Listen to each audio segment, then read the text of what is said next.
اللہ اکبر، یہ آخری وقت ہے میرے عزیز ہو۔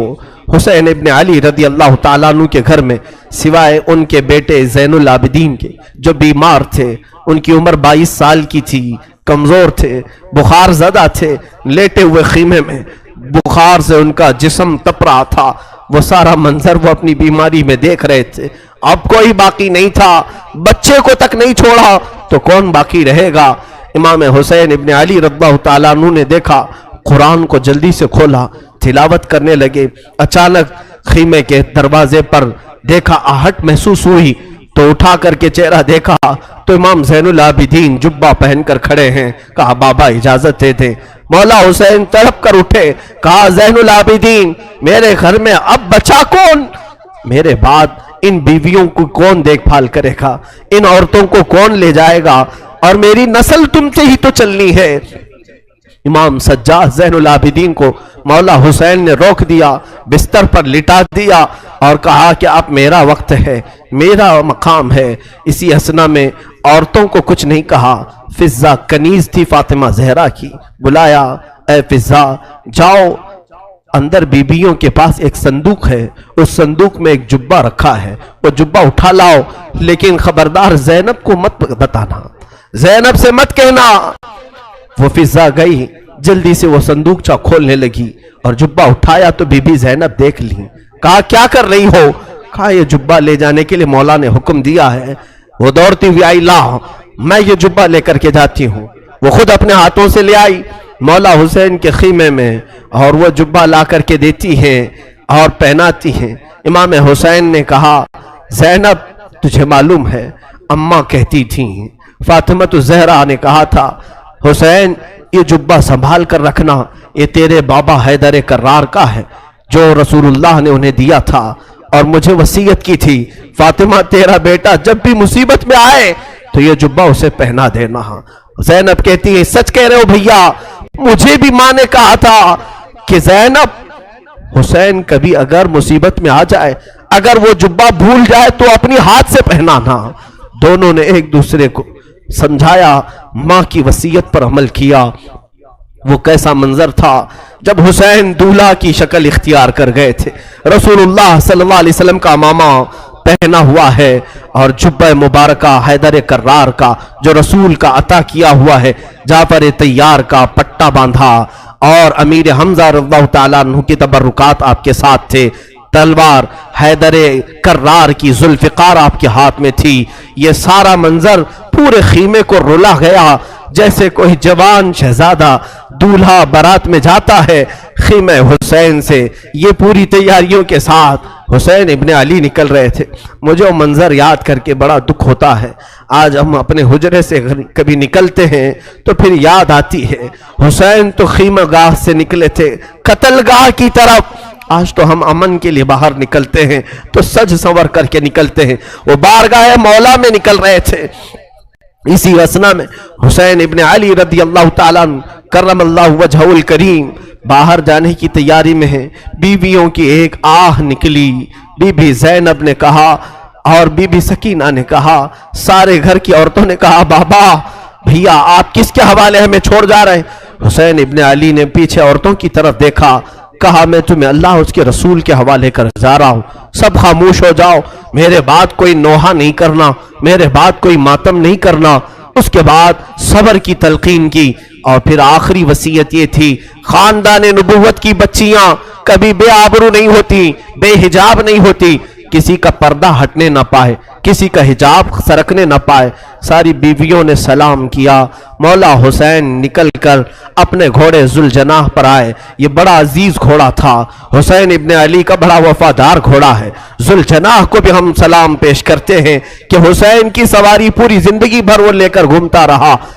ذوالجناح حسین ابن علی کی پیاس کی وجہ سے جب اسے پانی ملتا تو کبھی پیا نہیں کرتا تھا۔ یہ روایات بتاتی ہیں حسین ابن علی کے بعد اس گھوڑے نے کبھی پانی نہیں پیا، زندہ تو رہا لیکن کبھی پانی کو منہ تک نہیں لگاتا تھا۔ وہ ذوالجناح سوار جس کو تیار کر کے خیمے کے باہر کھڑا کیا گیا ہے، مولا حسین جیسی گھوڑے پر بیٹھے، بیویوں کی ایک الوداعی آواز آئی،